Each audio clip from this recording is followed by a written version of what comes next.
গোপালগঞ্জে এনসিপির নেতাকর্মীদের ওপর সন্ত্রাসী হামলার প্রতিবাদে সাতক্ষীরায় বিক্ষোভ মিছিল এবং প্রতিবাদ সমাবেশ করেছে বাংলাদেশ জামায়াতে ইসলামী। বৃহস্পতিবার বিকেল ৬টায় শহীদ আব্দুর রাজ্জাক পার্ক থেকে মিছিলটি শুরু হয়ে শহরের প্রধান প্রধান সড়ক প্রদক্ষিণ করে। বিস্তারিত দেখুন হাফিজুর রহমানের তথ্যচিত্রে।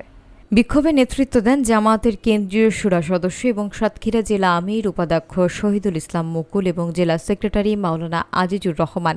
উপস্থিত ছিলেন জেলা জামায়াতের সহকারী সেক্রেটারি ও সাবেক জেলা শিবির সভাপতি ওমর ফারুক, কর্মপরিষদ সদস্য অ্যাডভোকেট আব্দুস সুবাহান সহ অন্য নেতৃবৃন্দ। সমাবেশে বক্তব্য রাখেন জেলা আমির উপাধ্যক্ষ মুকুল। তিনি বলেন, সরকারের মদদে গোপালগঞ্জে এনসিপির ওপর এই বর্বরোচিত হামলা চালানো হয়েছে। স্বরাষ্ট্র মন্ত্রণালয়ের ব্যর্থতায় সন্ত্রাসীরা এমন ন্যাক্কারজনক ঘটনার সাহস পেয়েছে। তিনি অবিলম্বে দোষীদের গ্রেফতার করে দৃষ্টান্তমূলক শাস্তির দাবি জানান। নেতৃবৃন্দ সরকারের দমনপীড়ন এবং রাজনৈতিক প্রতিহিংসার বিরুদ্ধে গণতান্ত্রিক পন্থায় আন্দোলন চালিয়ে যাওয়ার আহ্বান জানান। বন্ধুগণ, আওয়ামী লীগ একটি হায়নার দল, আওয়ামী লীগ একটু পশুদের দল বলে বাংলার মানুষ আজকে মনে করে। সেই জন্য তাদের উপরে হামলা করে আওয়ামী লীগ দেশ থেকে মুছে যায়নি। তারা আত্মগোপন করেছে।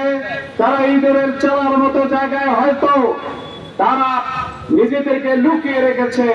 তারা গতকাল সেই নৃশংসতার আরেকটি পরিচয় দিয়েছে।